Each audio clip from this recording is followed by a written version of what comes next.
So a lot of wave transportation and deposition has to do with beach drift and longshore currents, but sometimes sand or sediment is coming from other places, like out on the continental shelf where there's a large supply of sediment that isn't usually moved around except during big storm events.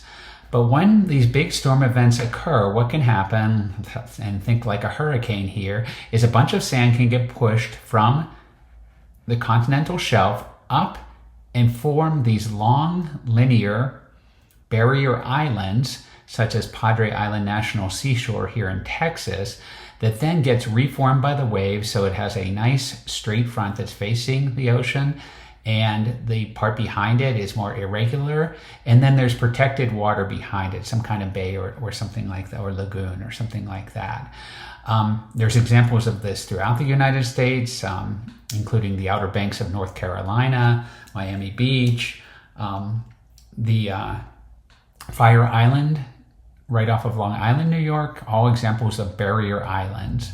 And once again, all of this sand is being pushed from the continental shelf up towards the shoreline, and it just forms like this big pile of sand during big storm events, which the waves are then in immediate contact with and start to rework so that they're nice and linear on the ocean side and more irregular on the back side.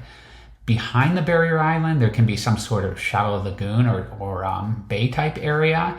And this tends to have more fine sediment associated with it, things that have settled out like mud and silt, because it's not constantly being reworked by the waves. The waves are going to remove all that fine material and just leave the sand that's going to be moving up and down this barrier island.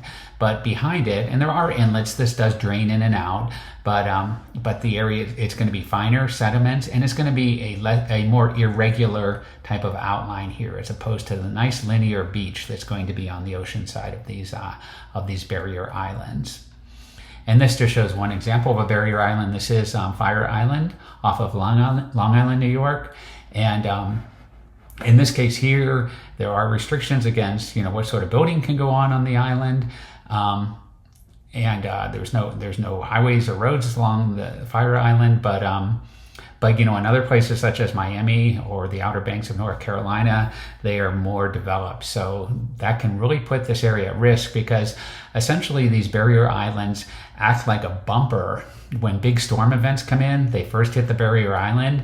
They might reshape it, like putting a dent in a bumper, or even sometimes wipe out part of the barrier island, but at least it's not getting to where the people are living on the mainland behind it. But as we start to build on these barrier islands, then we can be putting more and more people at risk of these big storm events.